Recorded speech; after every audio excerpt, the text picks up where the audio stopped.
కేరళలో పంచాయతీ ఎన్నికల తరువాత రాజకీయ ముఖచిత్రం మారుతోంది. వామపక్ష పార్టీ ఎల్డీఎఫ్ ముఖ్యంగా యూడీఎఫ్ చేతిలో పంచాయతీ ఎన్నికల్లో ఓడిపోవడము, బీజేపీ గతంతో పోలిస్తే బాగా పర్ఫామ్ చేయటం, ఓటింగ్ శాతము సమానంగానే ఉన్న తిరువనంతపురం మిగతా చోట్ల గెలవడంతో వాతావరణంలో మార్పు వస్తోంది.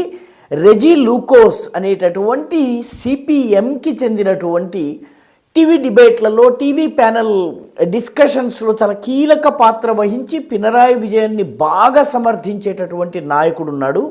ఆయన ఇప్పుడు భారతీయ జనతా పార్టీలో చేరారు.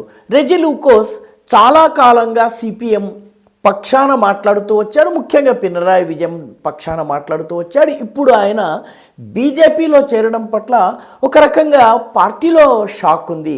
అయితే చాలామంది బుకాయింపుకి చెప్పేది ఏంటంటే ఆయన సిపిఎం పార్టీ నాయకుడు కాదు, కేవలం ఒక న్యూట్రల్ అబ్జర్వర్గా మాట్లాడుతూ సిపిఎంని సమర్థించేవాడు తప్ప అతను పార్టీ నాయకుడు కాదు, అతను పోవడం వల్ల మాకేం పెద్ద నష్టం లేదని.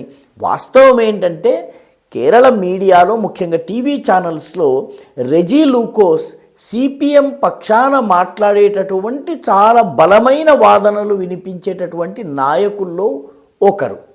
ఇప్పుడు ఆయన బీజేపీ నాయకుడు కాబోతున్నాడు.